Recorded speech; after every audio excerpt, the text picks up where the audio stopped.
Black smoke and shattered glass is the price you pay for denial. Right.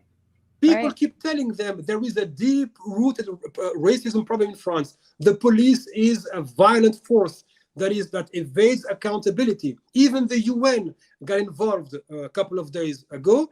And then before that, about the bill on mass surveillance, which was passed in the aftermath of the Snowden revelations, the multiple bills on counterterrorism that give the government the right to raid any home without going before a judge, and the list goes on. So for France to come and lecture other countries on human rights, to me, it's obscene. I mean, like honestly, I wish I could go to the UN and tell the rest of the world, this is not a country we should look up to. We cannot take France as a beacon of human rights when blacks and Arabs are deprived of these rights.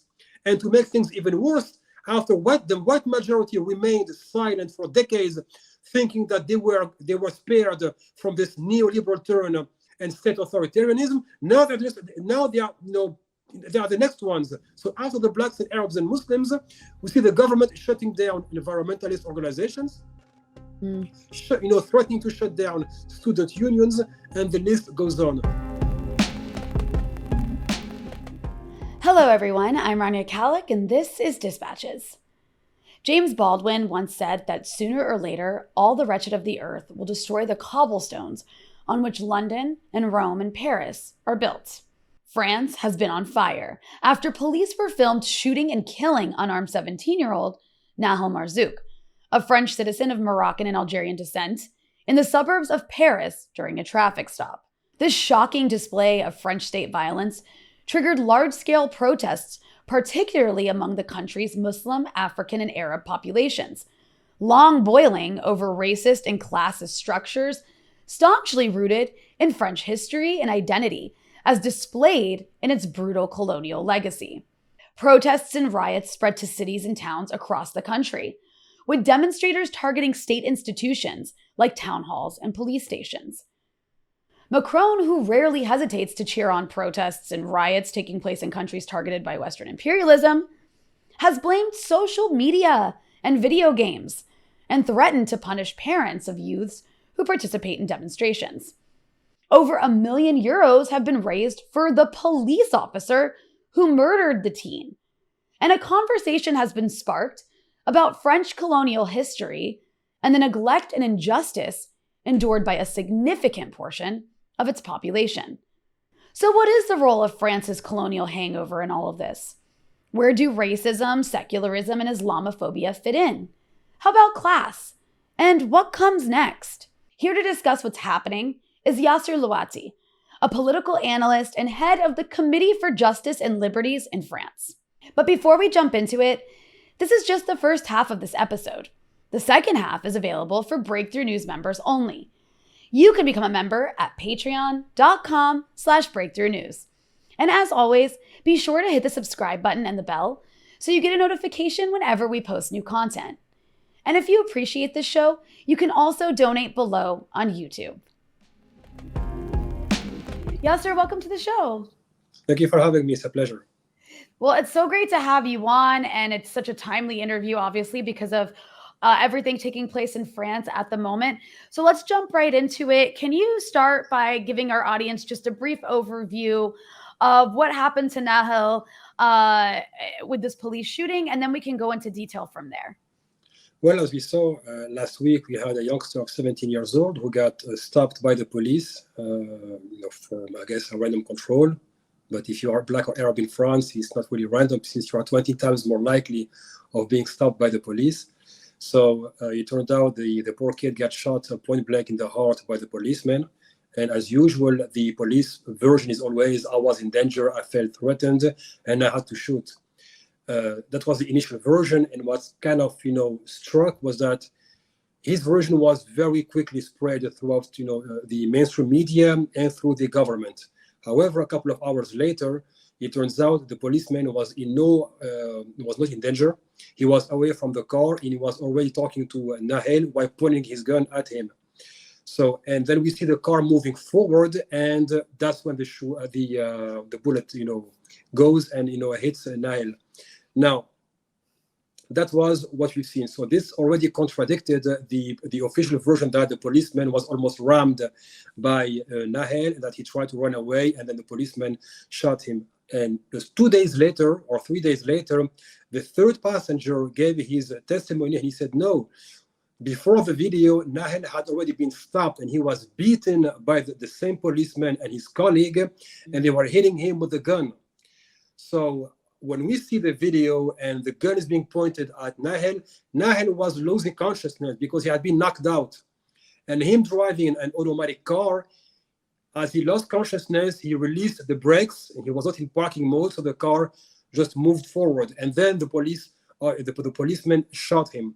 So to put things into perspective, this is not the first time it happened. For the past 2 years, over 20 people got killed in France. I know in the US, statistics are different. In France, that's a catastrophe. We don't have a mass circulation of guns in France. We are not supposed to have, day-to-day killings of people by the police. So when this happens, it's a major event. Now, in the case of Nahel, the article of law that was used to justify this and justify the previous killings that also took place, especially in Paris, people refusing to stop at a traffic stop, and the police shoots them. It's based, I'm going to be slightly technical, Article 435-1. This piece of legislation from the Homeland Security Code has broadened the definition of police legitimate self-defense to include people refusing to stop when the police summons them. However, in that same piece of legislation, the wording is quite precise. It says, if there is an immediate danger for the life or the physical integrity of the policeman and woman, and if it is in the case of absolute necessity. But what happened is that the police has adopted a very loose interpretation to basically shoot anyone who refuses to stop. And that's why, I'm going to stop on this, that's why police killings are much higher than those of the military police, the gendarmerie. Wow. Because the gendarmerie has adopted a more conservative application of the legislation in order to avoid these killings. And hence, of course, the outrage was ignited with the video. And here we are today, almost a week later, with red glowing cities and black smoke. Yeah, and of course, I want to discuss with you some of the underlying, root causes of all of this, including the racism, the sort of colonial hangover in France that has a lot to do with this, as well as some of the class issues that go into this. But first, I just want to note, obviously, most of our audience at Breakthrough is American. They're very familiar with police violence in the US, which, like you noted, doesn't necessarily take the same structure as it does in France. However, I did find there was one article that noted that in 2022 alone, there were 138 documented incidences of French police firing shots at moving cars, while 13 people died in shootings that took place during traffic stops. Traffic stops specifically. And I also saw you say this in another interview, that French police are actually the most violent police forces in continental Europe. Can you elaborate a bit more about police violence in France? Why are police in France more violent than police in other European countries? As you said, there is a deep-rooted culture of the police defining itself as a force to scare people and to punish and disciple and discipline. Now, I was in a debate yesterday, and I had an argument because I brought back the history of the modern-day police. And especially for white people, they hate when you bring to them the genesis of institutions whose, practices are still felt to this day. People tend to think that, the police has been defined to protect and serve. It was not. The modern day police that we know it in France, the Police Nationale, was founded under the Vichy regime in 1941. So the Vichy regime is the puppet regime that worked with the Nazis, that deported the Jews and collaborated actively with Adolf Hitler. And the infamous picture of Philippe Pétain, the French head of Vichy, and Hitler. Now, when Pétain signs a decree on the 23rd of April 1941, he centralizes the national police and makes it a single entity. Before that, it was more of a regional force, and different regions would have their own, like you would have state police in the US. This time, of course, after we are still a monarchy somehow in France. We like things to be heavily centralized. Now, a year later, the first accomplishments of the police was not to defend, French civilians and to fight the Nazis or, get involved in subversive activities to free the country. It was the rounding up of Jews. So you have the Genesis being, a fascist fighting the police. A year later, they deport the Jews by collaborating with Karl Aubert, the head of the SS in France. And who was coordinating that? A man called René Bousquet, who lived. He was killed in 1993, so he lived for a very long time. The other person, Maurice Papon, among others, Maurice Papon was part of the local préfecture, which is like a county with executive powers. Maurice Papon coordinated the deportation of Jews in southwest France. And why I keep bringing this historical fact, Rania, is because the police was never purged out of the liberation. There was never a purge of all the bad elements and the cadres who collaborated. They remained in place, which means the ideology at the Genesis was pretty much left in place. Maurice Papon, after deporting Jews in the early 1940s, remained within the state apparatus, especially in the police, in the national police, and found himself head of the national police in 1961. What happened in 1961? 17th of October 1961, we have Algerians demonstrating against the war in Algeria and for the independence of Algeria. Maurice Papon, who was working with Vichy, orders the police to kill as many Algerians as possible. Hence, the 17th of October 1961 massacre. Around 300 Algerians were killed, so much so their bodies were being dumped in the Seine River. And the youngest victim was Fatima Bedar. She was 15 years old. Wow. And nobody was ever held accountable. How do you want an institution with such a bloody history reform itself without outside intervention to kind of review the ideology, its processes, and make sure that the people in power do not follow the footsteps of their predecessors? One last name to remember, especially for an American audience that has followed the Yellow Vest movement. People in the US, and of course I read the US press every day, have been, of course, intrigued by the Yellow Vest movement and how it was brutally crushed. The man who orchestrated the crushing of the Yellow Vest movement, of course, was Emmanuel Macron, through his Minister of Interior, Christophe Castaner. But the man at the head of the police was a man called Didier Lallemand. Didier Lallemand is so notorious for his far-right views that even the former Prime Minister of France, Alain Juppé, called him a Nazi. Wow. We're talking about 2019 France, not 1942. So how do you want, Rania, to have a police force that sends its troops to make people feel safe and avoid shooting them when they do not stop at traffic stops? I mean, that's a lot of interesting history that I'm curious if is being discussed at all in France. I know in the US, a lot of people are very ignorant about the history of the roots of the US police, for example, which also have really terrible roots as well. But I want to ask you about the role, and I do want to go back into the colonial side of this and talk a bit about Algeria. But first, I want to ask you a bit about the role of racism and Islamophobia in this killing and the anger that we see in the streets right now. And you've been covering the issue of Islamophobia in France for quite some time. I mean, a lot of the work you do is based around civil liberties in France. And obviously there's certain people in France who are targeted disproportionately by state violence. So can you talk about a bit about the racism and Islamophobia at play here?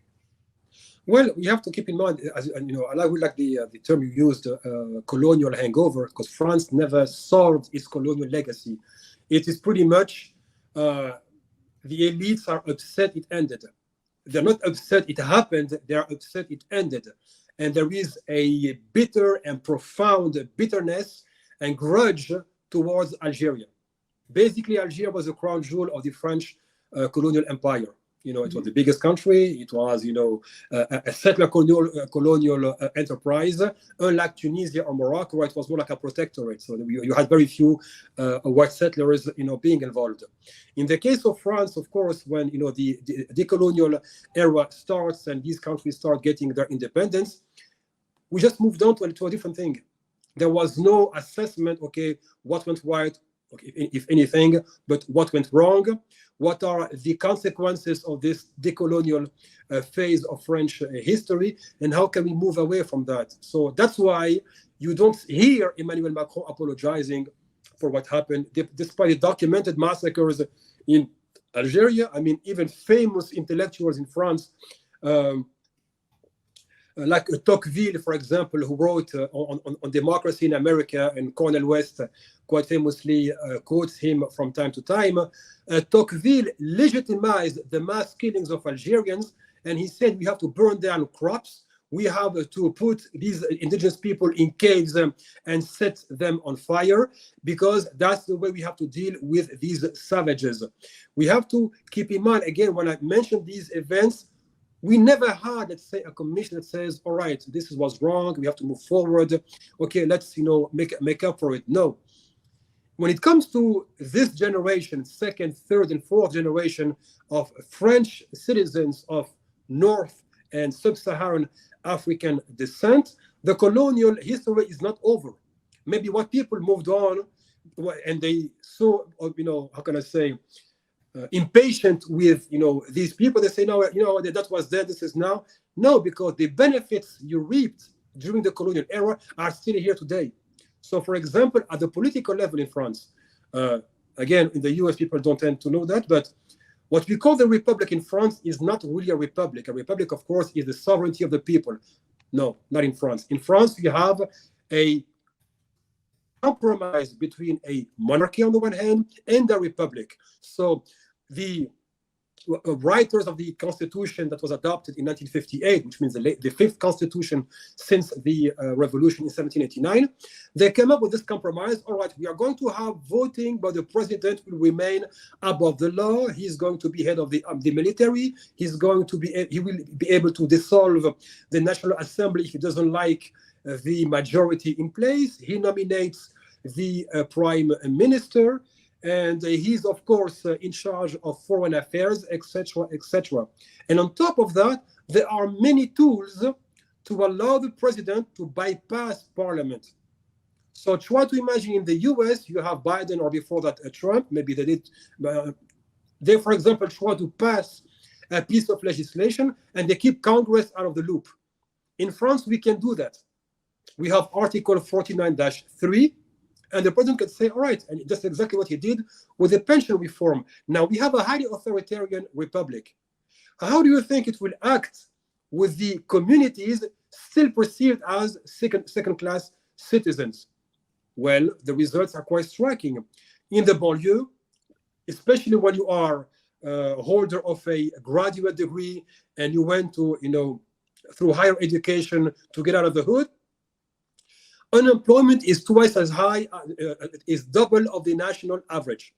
If you are a Muslim person in France and you're looking for a job, you apply for it, you have to send 5 times more resumes than a white person. If you are Black or Arab in the streets of Paris, especially if you are young, you are 20 times more likely of being stopped by the police. When you apply for public housing, and public housing in France is not like the project buildings. We have decent public housing in France. This is not like, Queensbridge or, Compton. It's really sometimes decent, housing, but cheaper for the average person. You wait twice as long than any other, category in France. And you add to it, and this is something you probably have seen for the past, because I've seen your work and I salute it, over what's happening abroad.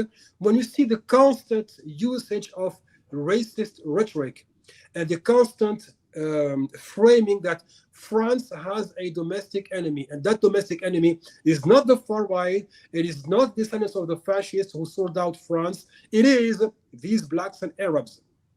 And this becomes how can I say, an état de fait. The Republic does not know how to behave with blacks and Arabs if it's not through disciplining, punishing, jailing, and of course, demonizing. And that is why the uprisings were quick to catch fire, and more, even worse than back in 2005, they were quick to spread from one city to the whole territory.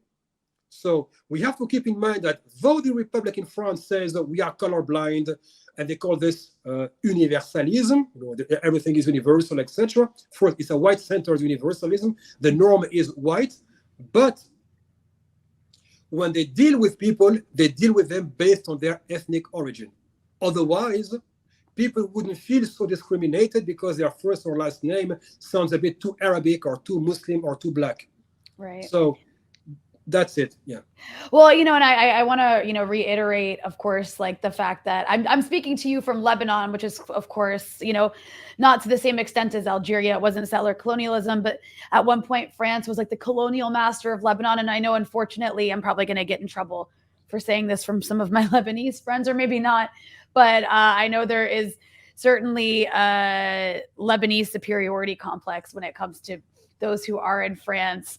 And the way they talk about these protests, because they seem to think that they're white or something, which is unfortunate because Lebanon and to the French officials is viewed in exactly the same way as a lot of these other Arab and African countries are. So that colonial legacy is, of course, so important. I want to ask you to also elaborate on that. But before we go there, because our American audience, I don't think is as familiar with Algeria. Like a lot of leftists in America are familiar with perhaps France and Haiti, for example, and that there was like an uprising and, slaves literally kicked out their plantation owners and, of course, were forced to pay reparations to France, I think, until like 2009, which is insane. But we don't really learn so much about Algeria. But before you elaborate on Algeria, I just want to ask if there's a class element to this as well. I mean, you kind of alluded to that. But where does class fit into this? A lot of these protests are taking place in areas where there is economic neglect and are also, of course, areas that are populated mostly by, Arab and African minorities. So the race, the class dimension, of course, only exacerbates this colonial legacy. We have to remember that the Africans who came to France initially, of course, they first, came to work. That's notorious because the capital class in France did not want to invest in heavy machinery because they were transitioning. So they brought in, labor from Morocco, Algeria, Tunisia, Senegal, Mali, Mauritania, to name a few. However, something that tends to be forgotten is this is what I tell white people. They tell, why are you so critical of France? You're giving us a bad name in the abroad. Well, I don't have a guilt complex when it comes to France. People white people betrayed France by selling out to the Nazis. Blacks and Arabs were brought to free France. So there is already a debt when it comes to the freedom enjoyed by the majority of white people. Then after, France was burned down by the Nazis, these blacks and Arabs being demonized today are the ones who rebuilt this country. So there is a debt when it comes to the freedom of the majority of the population and a debt for the economic prosperity they have been enjoying since the end of World War II. And this is why to try to frame this as a new problem is missing the point. Blacks, Arabs, Muslims have been an integral part of France ever since France decided to colonize their countries. So, like a famous rapper, someone from my hood called Kerry James said, every arrival has a start, and that start was you coming to us, not us coming to you. So now these, let's talk now about the economic relations. So these blacks and Arabs were basically invisible workers. They were away from the city and mainstream society. And pretty much the idea was they're going to work and leave. But what happened is they had to stay because, they were not no longer here for 5 years, but for more. And like any person who comes to a country, at a certain age, you make your own family. So what the unforgivable sin that French elites blame these minorities for is that when they started having kids, they never forgive the fact that their kids started behaving like they belonged here. And the reason why I say this is, first, in the 1970s, we had massive strikes in car factories and mines and plants where you process, iron, etc. It came to French elites that these people demand equal treatment. And that's why minorities and the way minorities are treated, it is always the barometer according to which you judge a country and how it is upholding its own values. So France prides itself in liberty, equality, and brotherhood, etc. But these workers that had lower salaries, worse working conditions, wouldn't get promoted, and were basically treated like subhumans by their bosses. So what they did is they organized massive strikes in the 1970s just to get equal treatment. When their kids grew up in the 1980s, and this is where we have white fear kicking in and changing the rules, the legislation and the rules of the game. 1983, the children of these workers marched massively against racism and for equality. And that was a no-no. So their parents organized the strikes to get equal treatment. Now their kids say, this is our country and we want to be treated the same way the rest of the population is treated. So 1983 marks a turning point. Why? Because these workers were supposed to remain invisible. They are supposed to be statistics, not politicized communities, let alone organizers and defying the powers in place. But also housing, schooling, transportation, and again, even back then, an end to police brutality. Because we have to remember, the colonial hangover is still there. The police, when it hired people in the 1970s and 60s, it hired from the former colonial troops who are holding grudges against Algerians.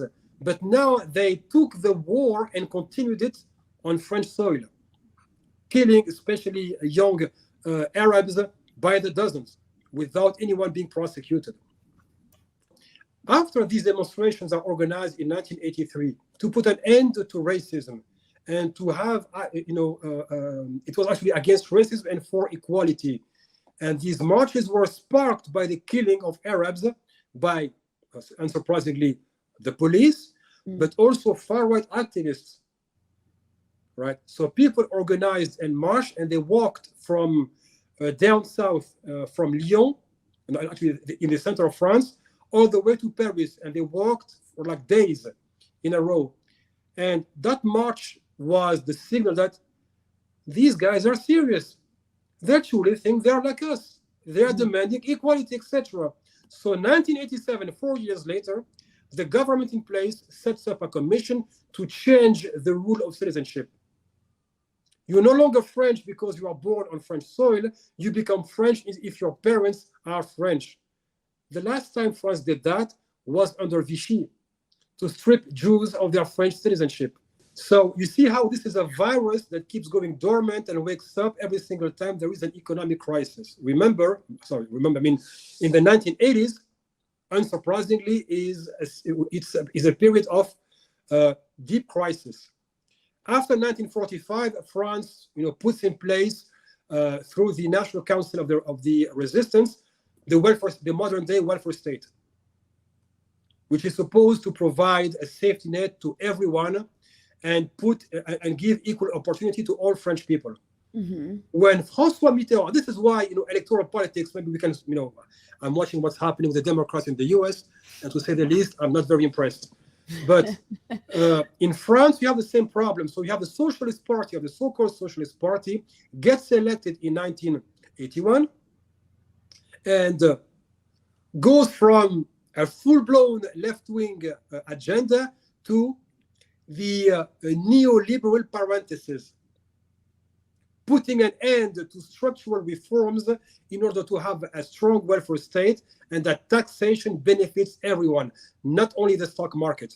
So as the government is moving away and steering away from its initial plans of applying, a more socialist agenda, well, who's going to take bear the brunt? The working class, of course. Right. And the working class was told, your problem is not the government betraying its promises and working for the minority that's holding access to big money. Your problem is your Black and Arab co-worker. Mm-hmm. Right? Sounds very familiar. Exactly, sounds very familiar. So the working class, instead of banding against the capitalist elite, was split. And we have seen, especially, I'm actually part of a documentary film called The Flag, and we document that. You see that the Arab workers are literally being stoned by their white co-workers because they went on strike for better pay. So we move forward now through the 80s, and every couple of years, we see an attempt to change the rules of the game to keep the losers in the losing position, so they never move up the ladder. Attempt to change the citizenship code in 1987. 1989, we have the first national hysteria around the Muslim headscarf. 2 young girls wearing a headscarf were kicked out from school for wearing it, even though, and this is where it was still good, but it was still okay back then. The head of the school, the school principal, was a right-wing, wannabe, career politician. So he used these 2 girls as a stepping stone to get his name out there. However, back then, institutions held their grounds. The Council of the State, which is our highest administrative court, said the Republic cannot discriminate between children based on their religious affiliation. As long as these children do not involve do not proselytize in the school building, as long as they come to school like any other student, they are welcome. But 15 years later, in 2004, we had the passing of the banning of the headscarf in public schools, which opened the Pandora box, because after that we have seen the multiplication of anti-Muslim specific legislation to keep them away from mainstream society, away from mainstream politics. The latest accomplishment of that, or the latest iteration of structural state Islamophobia in France, you heard of it, I know. 2 years ago, the government passed the anti-separatism law. And this law should have sparked a revolution in France, because the government attacked freedom of speech, freedom of assembly, freedom of dissent, and it also violated something you are very familiar with, laïcité. Because laïcité is about separation of church and state. The government cannot intervene in religious affairs. It's a no-no, it's a red line. With this law, when it comes to Muslims, the government can get involved in nominating who can speak and represent Muslims, what kind of imam is legal to exercise in a mosque, and to shut down any organization without having to go before the court of law. Which means tomorrow, you can set up an organization, the government says, you are a bunch of Islamists, even if there are no proofs, it gets shut down. Jesus. And of course, this brings us to something I want to ask you about, which is the president of France, Macron, who has been overseeing all of this, even though he's considered by most people in the global north internationally as being like a liberal. However, after this police killing, he did call the killing inexcusable. However, he also blamed the protests and riots on music and video games, and he's threatened to punish the parents of youths who are participating in protests. He's also been quite anti-Muslim, and he's been a figure who's really invoked the idea of laïcité or secularism to try to really push what sounds like Christian supremacy under the guise of secularism. But anyways, on that note, could you tell me about Macron's response? How is it affecting his popularity, and what is his popularity at this point? Oh, he's very unpopular. And again, Macron could be compared to the Obama effect back in 2008. He's going to change, politics. No, he just a new face to an ugly old system. It was about rebranding, neoliberalism, about rebranding white supremacy, rebranding, state authoritarianism. It was never about, deep reforms that would benefit the majority. Macron, of course, ran on a liberal platform. I'm going to be the anti-Le Pen. Yet he's been in power now 5 years, and 6 years, and he applied most of Marine Le Pen's program. If you enjoyed this episode and want to hear the rest, you can access it by becoming a Breakthrough News member at patreon.com/breakthroughnews.